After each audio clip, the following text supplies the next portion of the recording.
heart is so cold, I'm not taking the loss. If rap shit don't work, then it's back to the trap. Call up my OG, he pull up with the bags. That money keep calling, I'm my answer. Yeah, the money keep calling, I'm my answer. Yeah, money, power, cars and clothes. Crazy, I thought about selling my soul. New pair of diamonds, I'm flashing on camera. Baby, she with me, she way above average. I remember when mama was struggling. Fiends on the block and my leg, they was hugging. Asking me, can they just get a little hit? If you ain't got money, you ain't getting shit. Tired of this life and I'm tired of this game. Risking my life just to get a little change. Back in high school, I swear I was the man. Bitches sing to me like I was quicksand. Pretty little nigga, now I'm stacking figures. Whoever thought that my life would get bigger? Got me a car, put that shit in my name.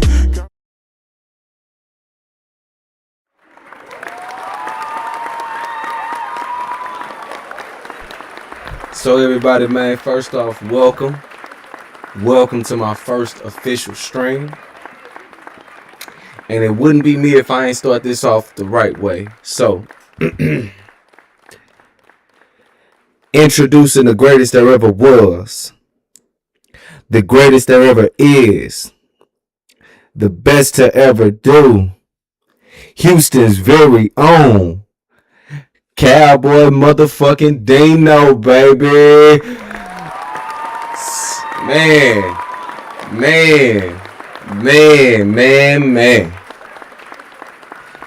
So today, man, is the first official stream, dog. We got a lot to talk about. And man, like I just want to say, man, to everybody that joined, appreciate you for taking the time to come fuck with me. This is the first official stream. I look forward to creating amazing content, keep everybody laughing, keep everybody happy. Speak on sports, speak on dating, speak on whatever, whatever shakes the room. So now that I did address that, let's get right into it. How worried should we be for the Texans? Like, oh my God. The third or fourth fucking string was going up against the second string. What are we talking about here, bro? Like, I don't even understand how the hell people are so amazed that the Texans lost a fucking preseason game. But that's how you know you're a big fucking threat, when people are worried about preseason. Was Will Anderson out there? No. Was Reed Blankenship out there? No. Was Danielle Hunter out there? No. Was Alshire out there? Was Derek Stingley? Was the big dogs out there? No. So it was no big dogs present on that field, and everybody is talking about how worried should we be for the Texans. Are y'all stupid? Like, I'm asking a true or false question here. Are we stupid?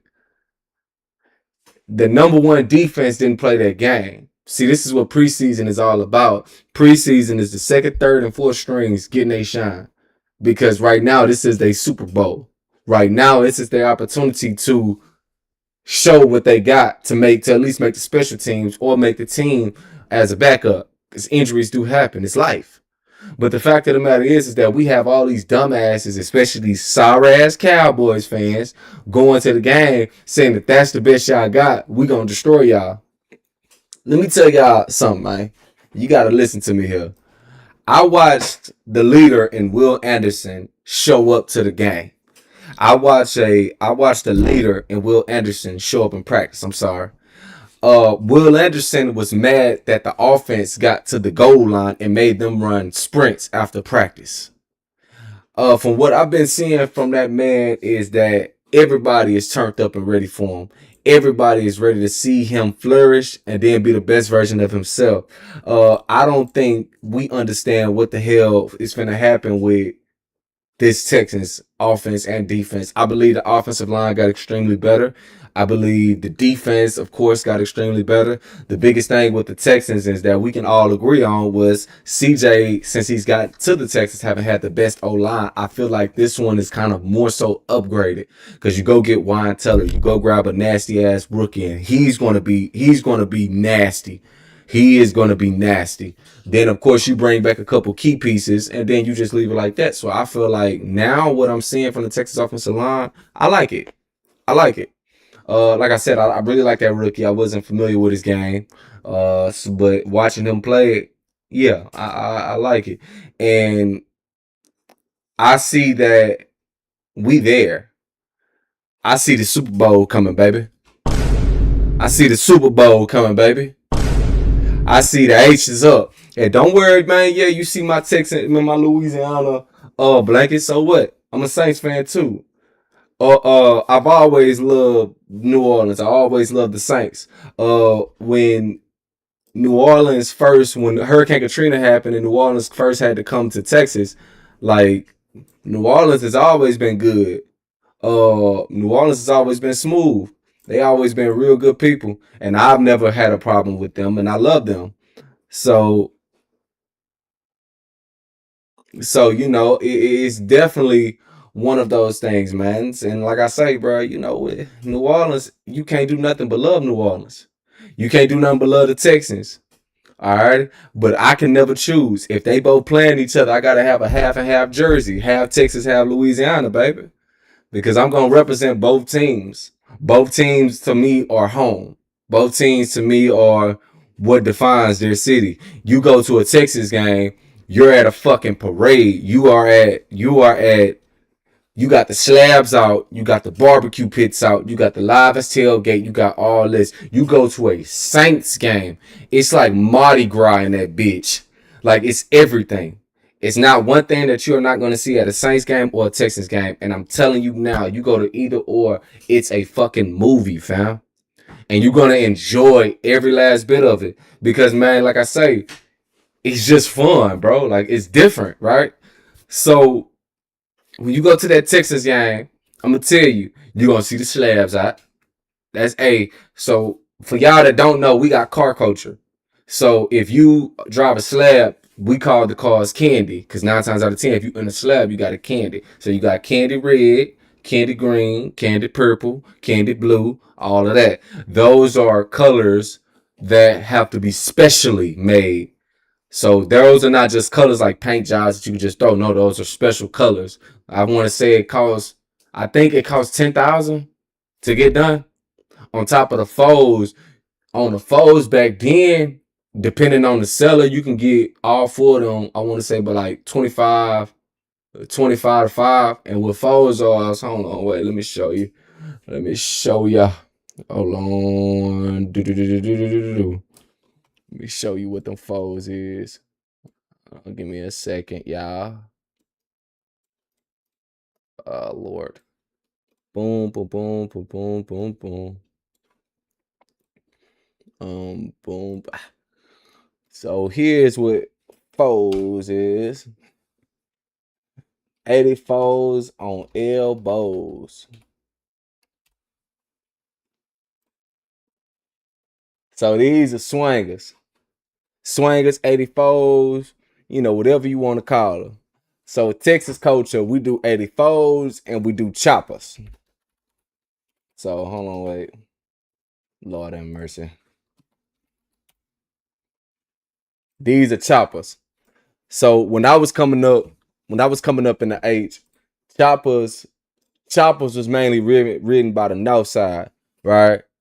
So when I was growing up, choppers was mainly for the north side. And the 84s was basically for the south side. So that's how I came up. I noticed the difference. Like, you can know who from where. But as I gotten older, I started seeing them more on either side. But I know when I was coming up out here on the north, hell yeah, like, I seen choppers more than I seen foes. And then when I went back to the south side, I seen foes more than I seen choppers. You know what I'm talking about? And I'm born and raised in the south side. Well, I'm born in the south side, but I got raised out here on the north side. So I transported to both. When you got a mama and daddy that want to work hard and get your ass out the hood, that's what you do. You know what I'm saying? So definitely, man, you're going to see that at the Texas game. You're going to see love at the Texas game. You're going to see everything at the Texas game, man. But when you go to New fucking Orleans, bro, let me tell you what you see, bro. Let me tell you what you see. New Orleans, bro. New Orleans, when you go to a New Orleans football game, first off, when you walk up in that bitch, nigga, it's so packed, bro. Like, all you see is motherfuckers that got the bees on, the Iron Man mask, the this, to that. Now, I don't know if New Orleans have car culture. I'm not unsure of that, but they show up and it's so fucking loud, bro. Like, I understand why now as a Saints fan we have our reputations, because it's so fucking loud and it's so entertaining. You're gonna come to a show. Fuck a game. You coming to a show, my boy. You finna get in the experience of your life. First off, these motherfuckers serving jambalaya pasta in the game. You know what I'm talking about? I ain't never had that before. Like, yeah, for the Texas game, yeah, they serve up slab of brisket. It ain't very good. I don't know who they got cooking, but I know for the Saints game, I had got some jambalaya pasta, and they was giving out cup waters. Oh my god, boy, that shit was cold in the motherfucker, boy. I don't know how they was giving out cup waters, and you know if you go to a football game, man, that shit expensive as fuck. Like, shit, a little beer cost you $30, but they was giving out free cup waters. I had went to the Bucks game. I guess they knew we was gonna lose. That's the game that my boy Spencer Rattler got benched at, man. Spencer, I really hope you go to another team and show them what you could do. I really feel like the Saints fucked you over. There's no way in hell 3 weeks in a row he's the number one quarterback in the league, only for him to get benched because the offensive line started stinking it up. I don't like it. Tyler Shaw, I'm not really too much sold. I feel like he one lick away from a major injury. But Spencer, I felt like Spencer was our future. I felt like Spencer was something that we need that was new. Watching him play, he was the number one quarterback 3 weeks in a row. The team started having the malfunctions. Alvin Kamara wasn't getting through them holes fast enough. The offensive line wasn't blocking. It was just a whole mishap. So, Spencer, if you ever see this, my brother, I still got faith in you. I hope you go to a better team that is going to block for you and you can show everybody what the fuck you can do because you're nice than a bitch. But back on him. The Saints game, bro, it's nothing like it. It's nothing like it. The Saints games are the most amazing games for everybody to go through, man. Go to. And I feel like once you get that experience, it's going to be hard to go to any other game. The Saints and the Texans, I feel like it's going to be harder for that experience for any other game because your expectations is now up here.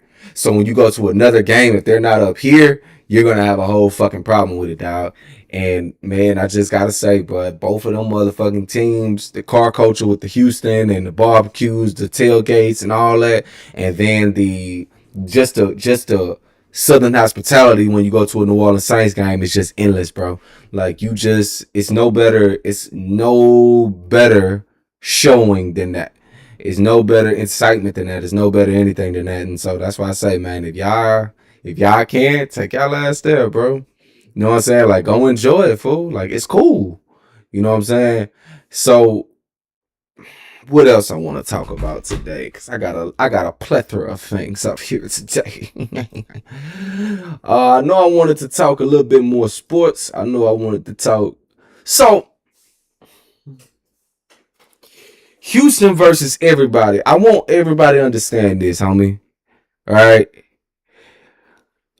When I'm talking about, because I said this, and this mainly pertains to Dallas. All you other motherfuckers, y'all know y'all can't fuck with Texas, bro. Y'all go on y'all corner. I don't give a damn where you from, LA. It's a reason why all y'all people from different states are coming to Houston, got fucking I-10 bagged all the way to fuck up, fucking hour away, and all this bullshit.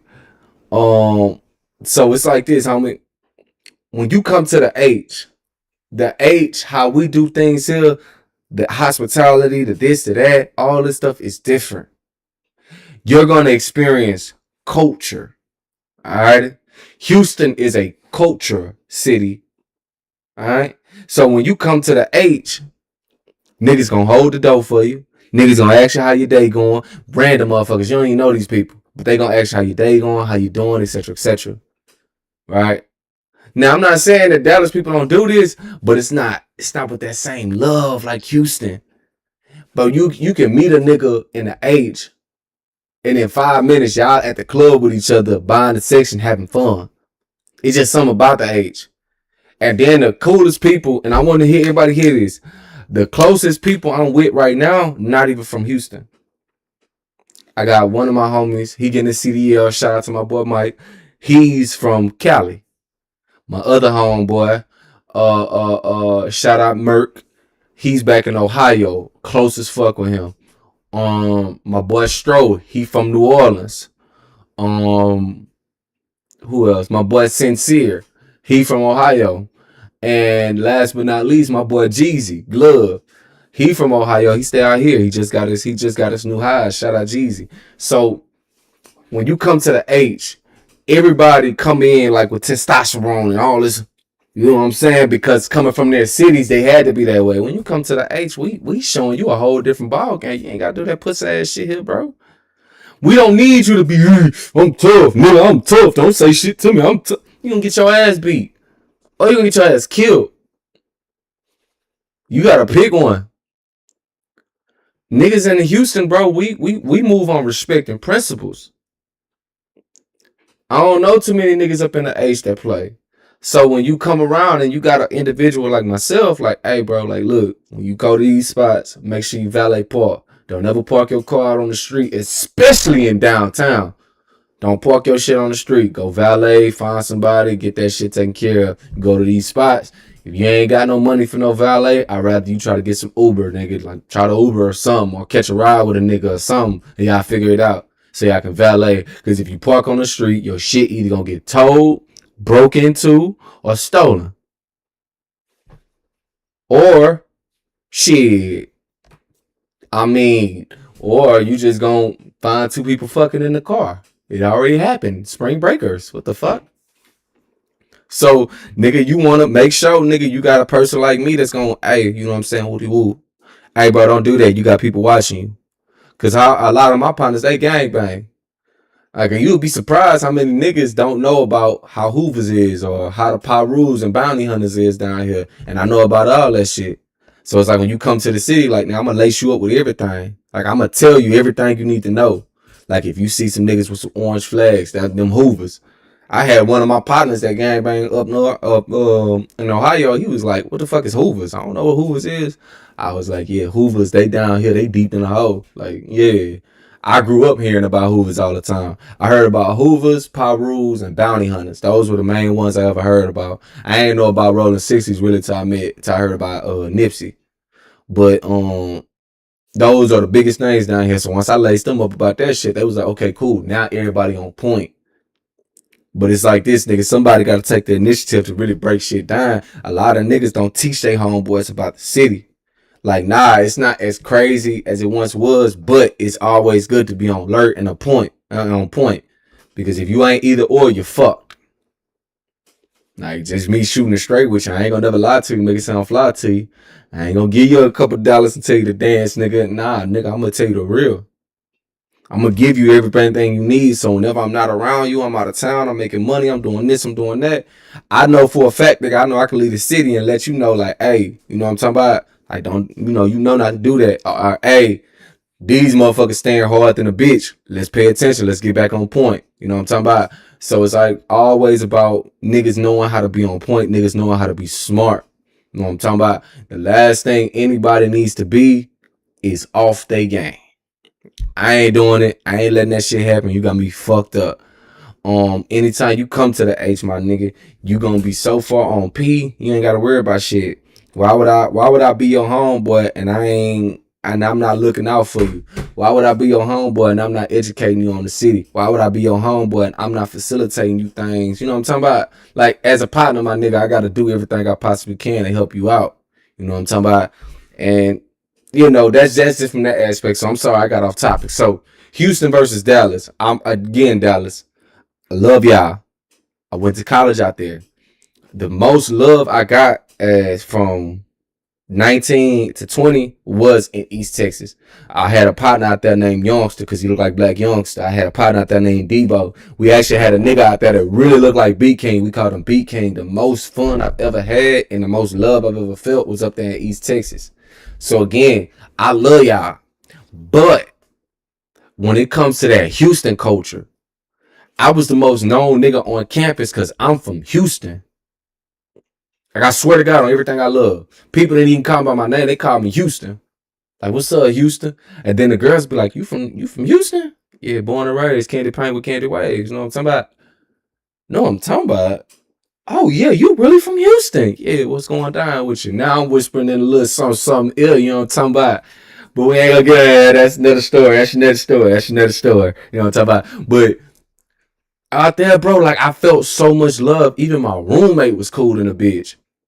But nigga, I always would tell them like, I fuck with up here, but it's like we got too much down now.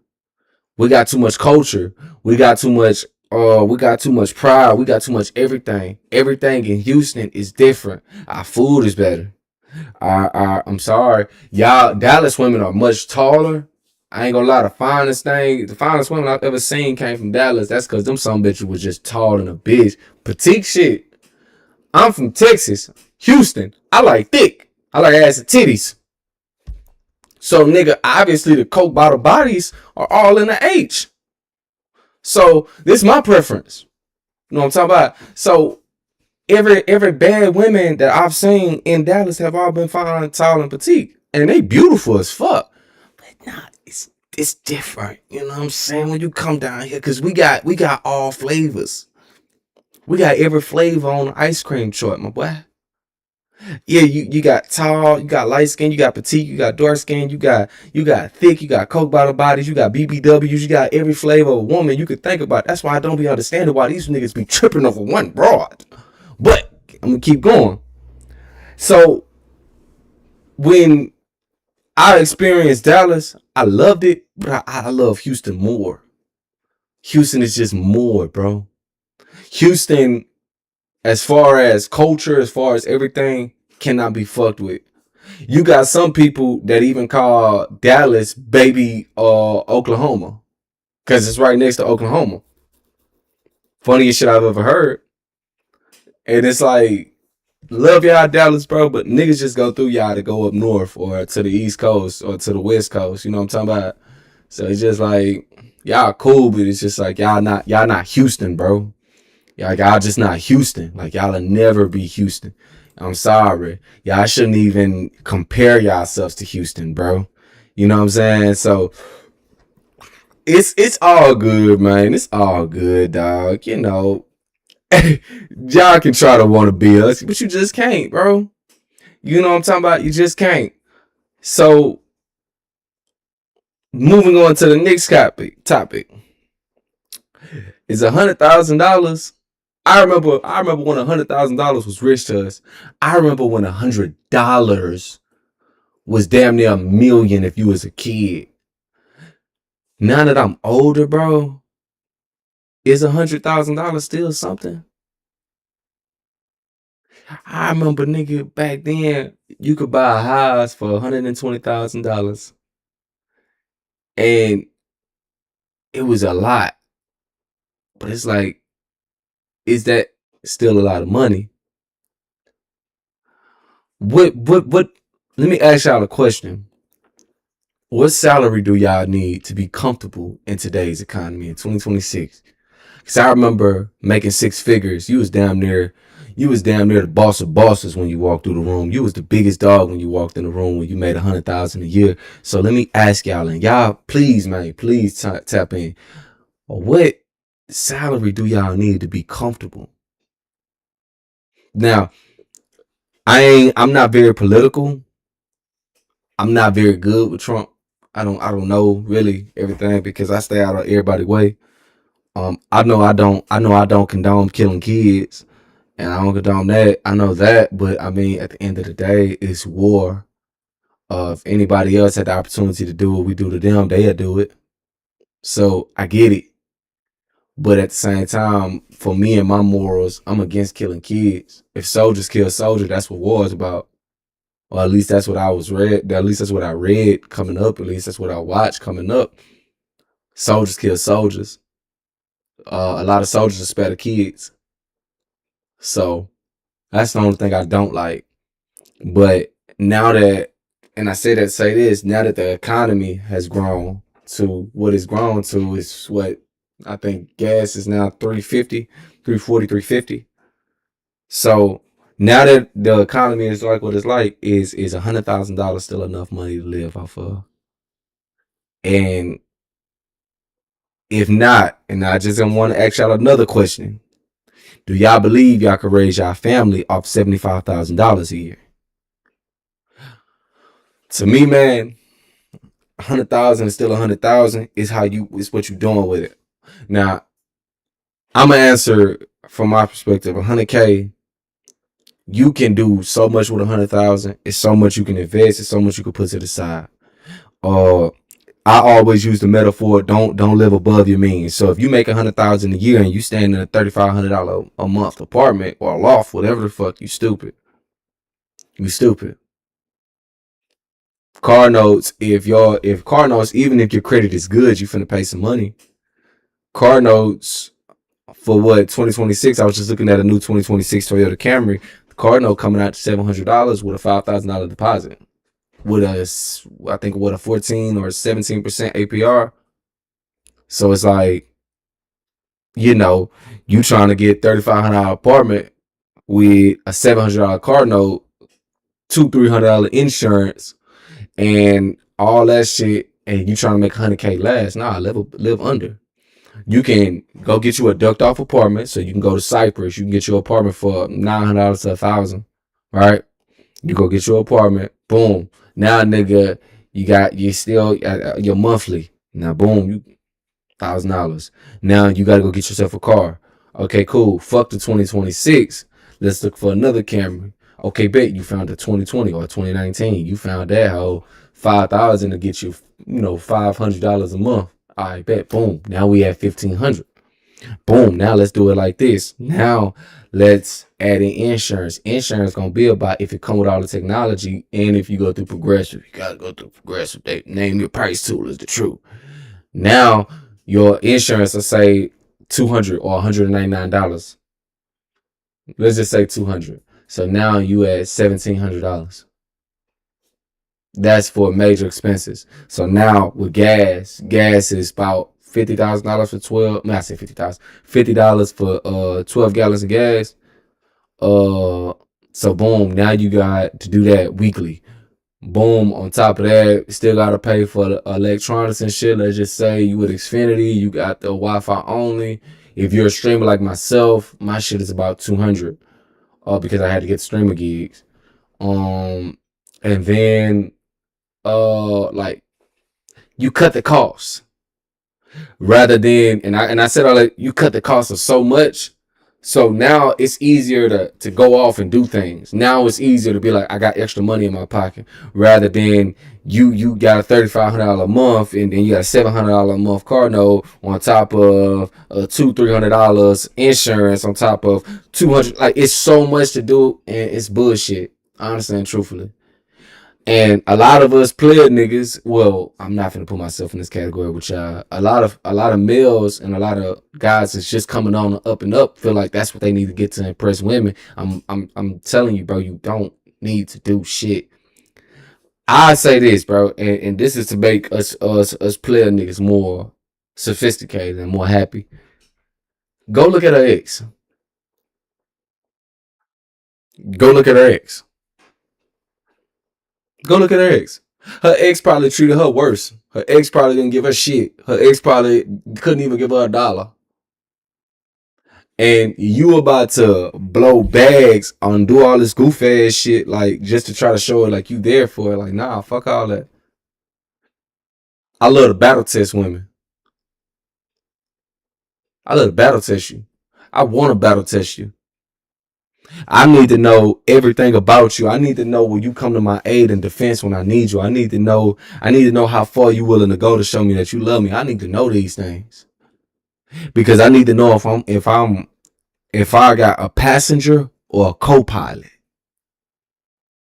What does passenger or co-pilot mean? I'm glad y'all asked me, everybody. A passenger is just somebody that's along for the ride. That ain't really doing nothing. That's you up driving all night. She just sitting there doing her little nails, going to sleep, asking when we gonna stop. I gotta pee, all this shit. A co-pilot is somebody that if this ship falls, if this plane about to crash, she got it. Let me get this right up here. Come on, let me get you right. Come on, let's go. That co-pilot gonna take care of everything if you fall. If I fall down today and I hurt myself, and I'm down and I'm crying because I'm down. I know I gotta take care of the fort. But your co-pilot like, I got this. This is my shit. I got this. Nigga, you won in life, nigga. You won in life. Nigga, look at me when I'm talking to you. You won in life. When you got a co-pilot, you won. Don't cheat. Don't do shit. Fuck these bitches. You won, nigga, because you got a co-pilot, bro. You got somebody that want to fly the plane with you, bro. You ain't got the bitch back there that just wanna do this all day. Want to ask you for money. Want to stop the car every fucking 5 minutes, nigga. You got somebody that really wanna listening to you. You take care of the bills. She know how you pay the bills in order. She know how you lay your stuff out. She know how you do everything, nigga. So by the time it's even time for you to get the shit done, she done already did it. Oh, but I knew what account to make that transfer go through. I knew this already. We set up over here. You ain't got to do nothing. Especially if you taking care of all the finances, brother. And she on that on the back end. And I'm going to say this. If you paying all the bills, I'm going to say you the realest shit ever. If you paying all the bills, there's no way your wife don't know how to invest. It's no way. It's no way. It's no way. Because I got a plan for mine. I got a plan for mine to where, because my goal is to never have to have my wife work. I'll let it be very clear. If once I retire you, I'm going to send you directly to investors class. You need to learn how to invest. Whatever we bringing in, by the time I retire, we need to retire with at least 4-5 million. At least. And that's me being generous. We need to retire with more. I should not make it to my 20 years. I should make it to 10 at best. Because we should have ran up this money. This money should be triple, double, quadruple, whatever. It needs to be up and up. And if you ain't sent that girl to go learn how to invest your money, y'all money, because when she married, it's y'all shit. If you ain't sending her out to go invest y'all money, you lost, bro. You wrong in a bitch too. And you pussy. You can't retire her and just want to be a housewife. Even when you retire, you gotta work. Baby, I need you to I paid for this class. They do it every Monday, Tuesday, Wednesday, 3 days a week. They do it about 7 or 8 or 9 or 10, whatever. I need you to be in these classes because I need you to learn how to invest. You are going to be the reason we become, millionaires. So I need you to do your thing. Because honestly and truthfully, I ain't gonna lie, the coldest investors, the coldest everything that I've ever met in my life has all been women. So why wouldn't I put my woman through class for her to learn how to triple our profit? Now, guess what? Our money is triple. Guess what? Nigga, I done retired from driving trucks or flying airplanes or whatever the fuck I'm doing in 5 years rather than 20. You know what I'm saying? So at the end of the day, bro, you just got to understand like what you getting yourself into. Stop going for the motherfucker that's pretty as fuck that want to be on the shelf. Go for the motherfucker that want to fuck with you, cuh. Go for the motherfucker that want to really build with you, cuh. Cause you going for that, you know what I'm talking about? That squatter. You losing in life, man. And I don't want to see you lose, my nigga. We got too many losing ass niggas out here, man. And the last thing I ever want a retired player nigga to say is that marriage didn't benefit him. That the marriage didn't benefit the man anymore. I don't want no player nigga to say that no more, man. But it's up to us as men, bro, to take that stand, bro, to be like, hey, look, I'm gonna retire you, but this is what I need you to do. I need you to, you know what I'm saying? Like, fuck cooking and cleaning. Like, yeah, it's a bonus, but I need you to triple this money. If you retire, you at home, when the kids at school, you need to have your ass on this investor course and you need to be learning. Then once the kids done with school, you done with class for the day. Be a mama. But have you invested enough finances? Have you did your part? When I get up for work at 3, 4, 5 a.m., you need to make sure you have your ass up. When the kids go get on the bus, because I ain't doing that driving to school shit. When the kids go get on the bus, you need to have your ass up glasses on with the damn scarf around your head in class or investing. I don't give a fuck how long you invest. But it better be some money. We better have made some bread. You know what I'm talking about? That's. But I don't went on and on about that shit. But that's just me though. That's what I want to do for my wife. That's what I honestly, I honestly feel as if will make my marriage, whenever I do get married, exceptional. That's what I believe will make me a winner in life, knowing that I picked the right partner to be like, hey, I got this. I got the money. Don't worry about that. Don't worry about that. Look, bills paid, all that shit, whatever, whatever. I just made us 100,000 a day. I just made us. I just made us. What? Let's. I don't know. I just made us 500,000 this month. Whatever. I don't give a shit. As long as you bring me some money. Be an asset, not a liability. Be a co-pilot, not a passenger. You know what I'm talking about? So, another topic. Are people actually depressed or they're unhappy with the life that they created? Damn! Coming from an individual that was once depressed in his life, let me go into why I was depressed. October 18, 2019 changed my life forever. My brother was mysteriously kidnapped and taken from me. And the coward, whoever did it, doesn't want to give us anything, any information, or let us even bury my brother properly.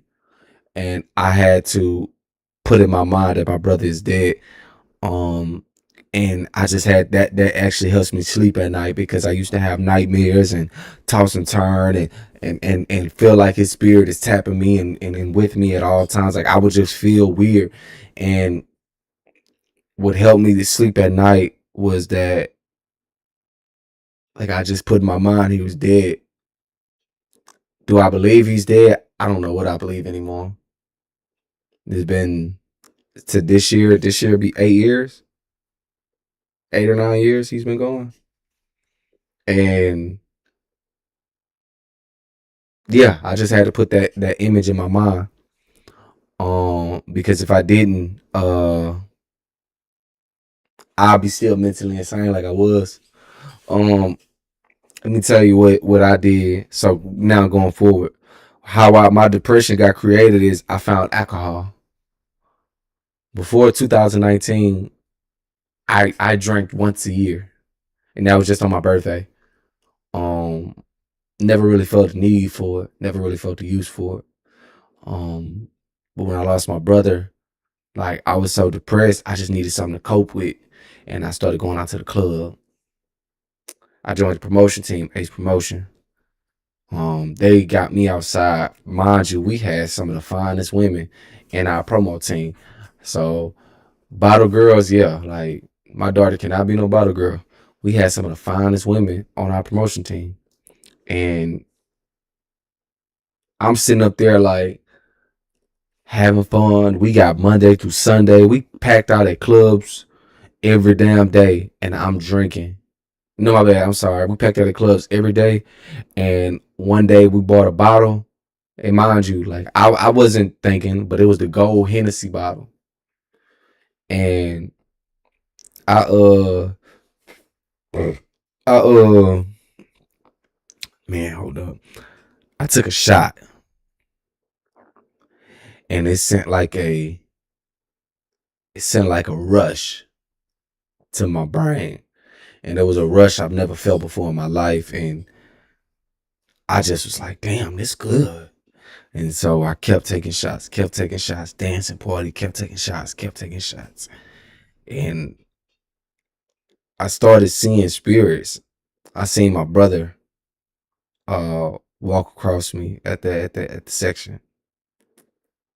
And I walked around because I'm like, bro, I just seen it. Like, there's no way. And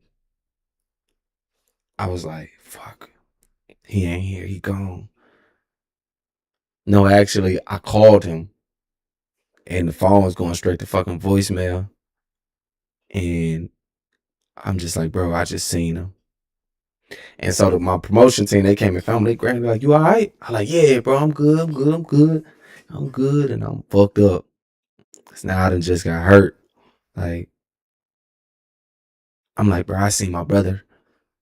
I was like, so I was driving home and I was so emotional. I was crying my eyes out because I'm like, bro, I just seen my brother. And so we had a party the very next day and I began to abuse alcohol. And in that abusing the alcohol, I drank 7 days a week. I went to work drunk. I lost good jobs because I was drunk. I fucked up a lot of time in my life. I lost my brother to my 22nd, 9 days after my 22nd birthday. And from 22 to 26, I was going crazy because I just didn't want to cope with the fact that my brother was gone. I didn't want to feel the real of what I'm going through. Nor did I want to make peace with it. In actuality, I should have fucking made peace with it and just said, I'm cool with it, knowing that my brother's gone. But I didn't talk to a therapist. I didn't do none of that shit. I felt like therapy was for pussies. I felt like therapy was for bitch niggas. Only hoes go to therapy, nigga. I don't want to go no motherfucking therapy, nigga. For what, nigga? Why the hell would I want to go to therapy? You know what I'm talking about? Like, nigga, why would I want to do that pussy ass shit? Nigga, I'm a motherfucking man, nigga. Like, nigga, I'm going, nigga, I'm going full out. I'm going to the extreme with this shit. Nigga, I'm finna get fucked up. Nigga, I'm finna drink. Nigga, I'm finna tear this bitch up. Nigga, I'm all that. So, nigga, I started mixing liquors. I want to say I started doing tequila and vodka with whiskey, Hennessy, champagne, all that, every alcohol at the same time you could drink. I did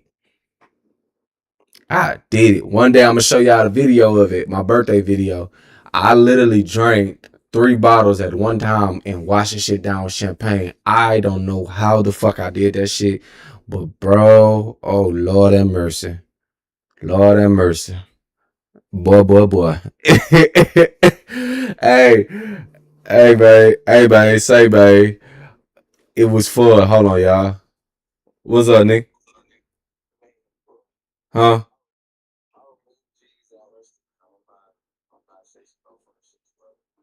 Okay. Oh no, I was just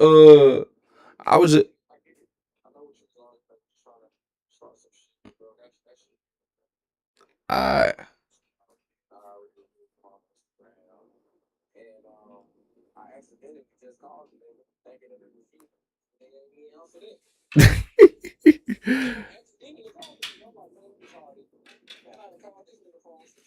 bad. I well shit. As soon as I get done with the stream, nigga, I'm gonna bang your line. Oh, bet. My bad, y'all. It's always fun times over here. But um yeah, man, I couldn't fucking stop. And I was just on bullshit, bro. I don't understand why I did all that. But my wake up call was one day I went to go work out. I went to go work out with Jeezy. Mr. Get Fit, Stay Fit. Went to go work out with him. I said, I'm tired of being a fat son bitch. Like I was gaining weight, like my stomach started sticking out. So I started to hang out with him and I said I want to come to his gym. So I drove from at this time I stayed in Katy. So I drove from his house. I drove from my house to his gym. His gym is like 10 minutes away. So I went to the nigga I went to the nigga gym. We started doing like workouts. So Jeezy is big upper body, little lower body. So we doing straight arms, burnouts, all that shit. Like coming to be in the gym for the first time, that's not something you want to do. You don't want to do burnouts your first day in the gym. Fuck no. I did Burnout. Jeezy so motivational. Like that nigga is motivational as fuck. And so that nigga was just like, come on, bro. You can't quit. You can't give up. You can't do this. I'm talking about he getting on me. And man, I finished the whole workout. I didn't cheat the workout, I didn't do nothing. I finished the whole fucking workout. So I kept saying, damn, bro, my shoulder hurt. I mean, I left the gym. I'm sorry. I left the gym saying my shoulder hurt. So I had drove home. I stopped. I tried to grab me something flavorful to drink because my mouth was cotton mouth like crazy. So I grabbed me something flavored, a recovery drink. I got to the crib. I took a shower. And I said, bro, my fucking shoulder hurt, bro. And like I kept doing like that, like my shoulder hurt. So who I was talking to at that time, she decided to give me an ice bath, and I got the ice bath. And I kept trying to put my shoulder in there, and it just didn't want, like, I don't know, bro. It was just something with the cold water. It just wasn't working. So I started like really complaining, damn near crying. And so we got up. I'm in that bitch like, man, my shoulder, like I was really crying. And cause I don't know what it was. Well, I'm gonna get to what it was. I'm sorry, but my shoulder was in so much fucking pain, and I we got to the hospital. We got to the urgent care. We went to emergency room. I'm sorry, emergency room. And I was telling them, bro, like my shoulder hurt. Like I'm crying. I'm telling them, like my shoulder hurt real bad. They said we finna give you some morphine.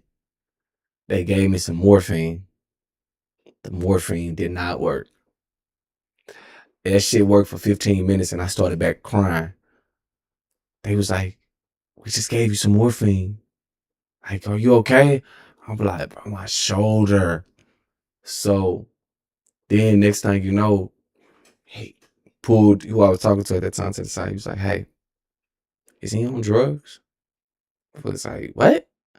Is he on drugs? We just gave him morphine, like, and we gave him a nice dose. It's no way that he's still awake and still complaining about his shoulder.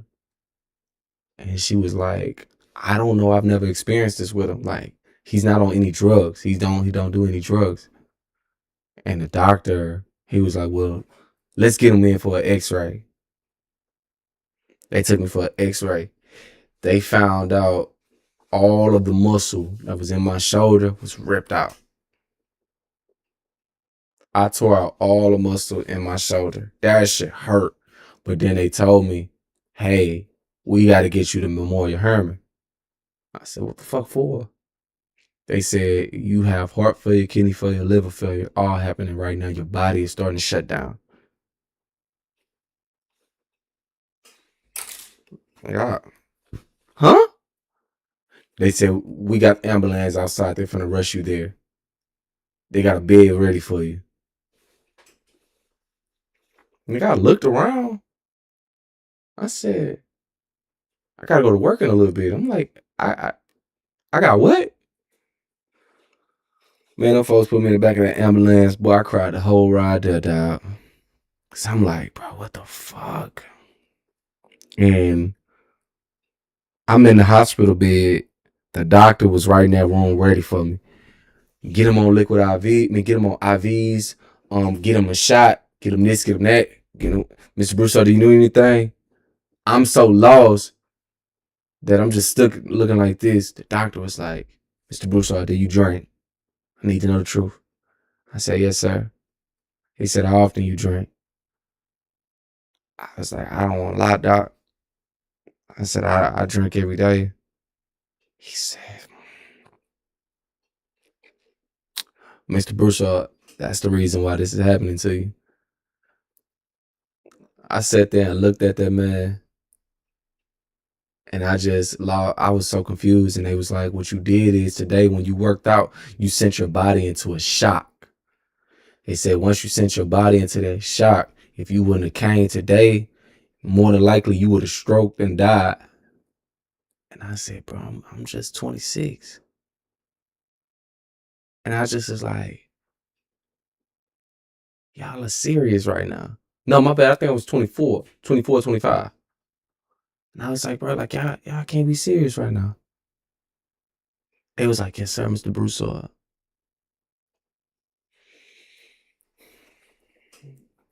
Shit, nigga, you talking about scared straight. I sat in that hospital for 8 days and 7 nights. 8 days and 7 nights I stayed in that hospital. I stayed in that hospital, dog, and realized that I've been selfish. My mother said something to me. She said, your life is no longer yours, it's ours. So when you make something, or my bad, when you make a decision like this, you got to look at who you're affecting. You're no longer affecting yourself, you're affecting us. I ain't never think about it like that. All I know is I just told my mother, I said, Mom, I'm tired. She said, I know, baby, but you're gonna get through it. It's mine. And man, I changed my life around. They told me I couldn't drink until I got a call, and the doctor was like, yeah, your heart is running back fine, your kidneys and your liver are all back great. Um, I asked the doctor, I said, I'm not an alcoholic, but if I'm having occasionally having a good time, is that okay? He was like, yeah, you good. He said, just don't abuse it like you once did. Nigga, I started drinking weekends only. Fuck that. Hey, motherfucker, I drink once a weekend, so I'll go have a beer. Like I've gotten a beer now. But then like at that point, bro, I'm drinking Hennessy, Patron. At that point when I was younger, yeah, man. Now give me a beer, give me a Dos Equis. Yeah, Dos Equis, Corona. I don't really drink Bud Light, but those I'm cool with that. And excuse me, like those I'm cool with that. Like I ain't gotta do all that extra shit. And I say that story to say this: that was the most depressing time of my life. Um, I was angry with myself, with the monster I had created myself to be. Losing my brother took 4 years of my life away from me. Who I am now, the guy that can go buy the nice cowboy hats, the nice cars, the glasses, the watches, all that shit. This wasn't me 4 years ago. But who I am today, man, I stand before you a guy that recovered from his depression. I stand before you a guy that overcame his fear. I stand before you someone who went through hell and figured out how to get to heaven. And um my brother, man, as much as I miss him, I can't die with you. I can't die knowing that I wish you was here. You know? I can't die doing that. And I just can't. And at the end of the day, man, as long as he knows mentally, physically, emotionally, I love him, there ain't nothing I can do, bro. So I gotta keep living my life. That monster I created myself to be is not me, homie. That ain't the person that I am. Nigga, I'm so peaceful, I'm so cool. I was always known for being a chill dude, but it didn't bother nobody. But I was fighting. I ain't gonna lie. I used to whoop a lot of ass. You know what I'm saying? But nah, I'm just a chill dude, bro. I don't want to be bothered. Don't fuck with me. You know what I'm saying? And so with who I was at that time, I didn't even like the person that I became. I became a monster. I became a piece of shit. I was cussing out broads left and right, nigga.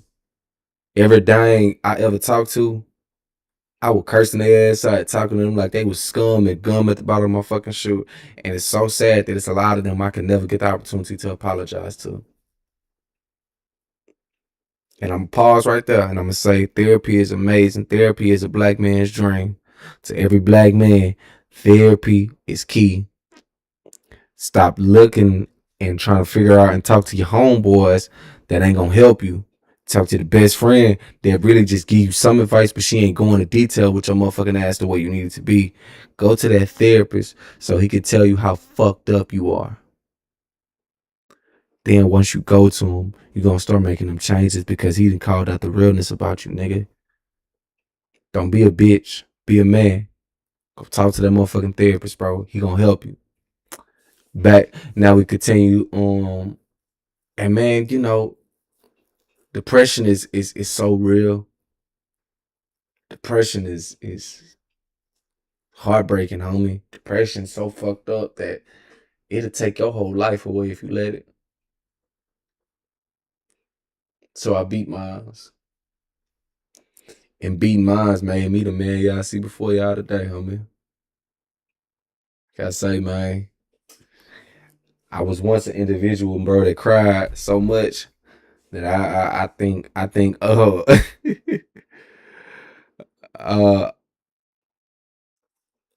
I think shit. I think the bed behind me got more tears in it than anything, homie. So to those that are depressed, man, seek help. Go get a therapist, bro. My doctor, my therapist, his name is Dr. Tim. I recommend him. And he helped show me that not only I was selfish, but I'm a piece of shit and I have real problems that I needed to work out with myself. So for my doctor, this is for you, my man. That's all for you, my man. Because without you, I wouldn't have became this peaceful, this calm, this collective, and this chill. So to Dr. Tim, man, thank you.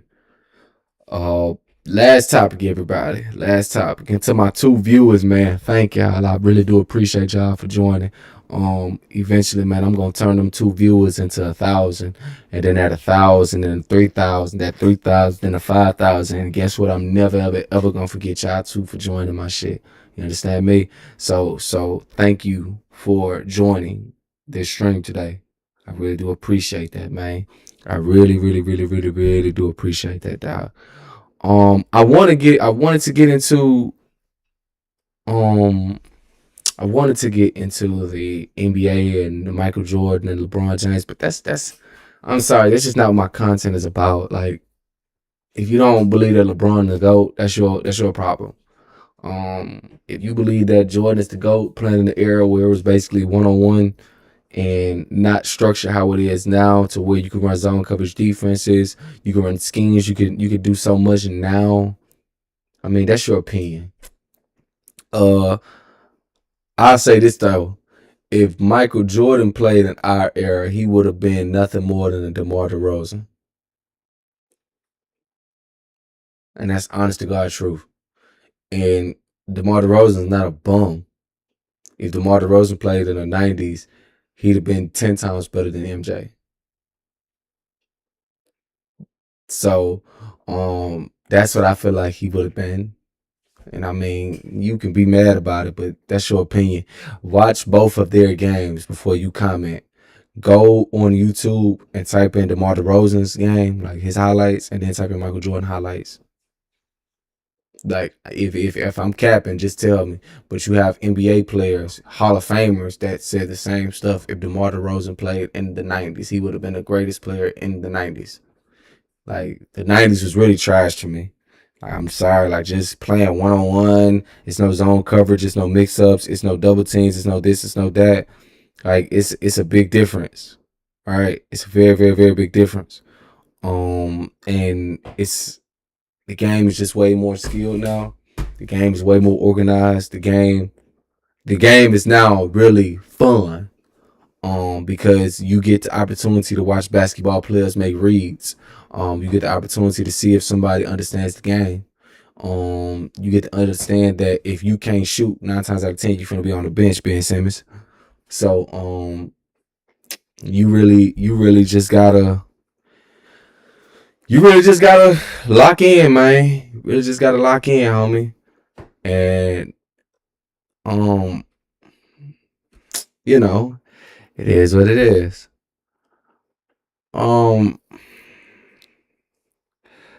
This is how we're gonna end today. What age did you realize nobody was coming to save you? I realized it at the age of 25, 26. It took me a long time because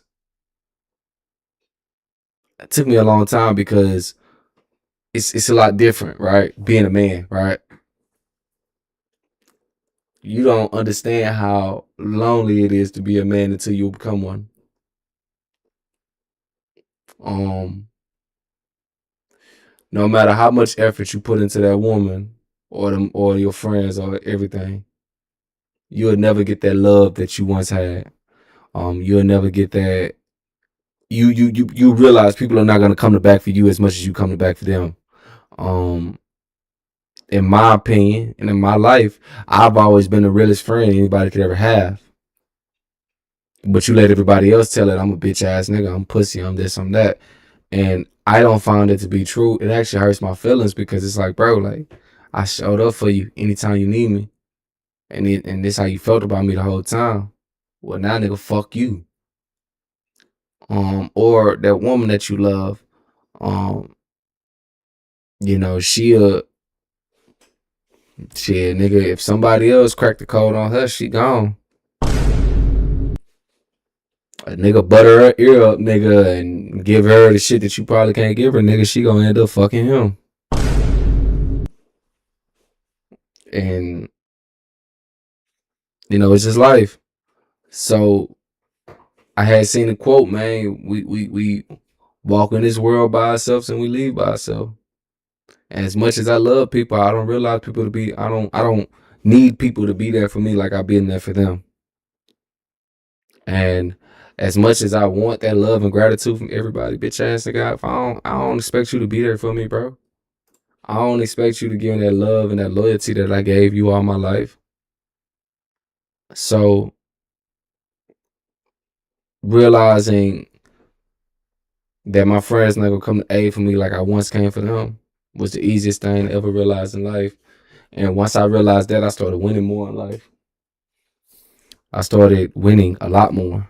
And shit, bro. I got people I grew up with that hate me. Shit. Give a fuck. Fuck y'all. Nigga.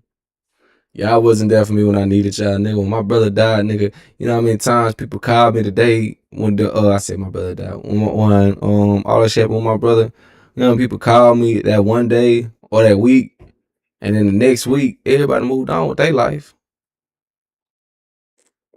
One of my best homies, nigga, that nigga there told me he just didn't know what to say to me.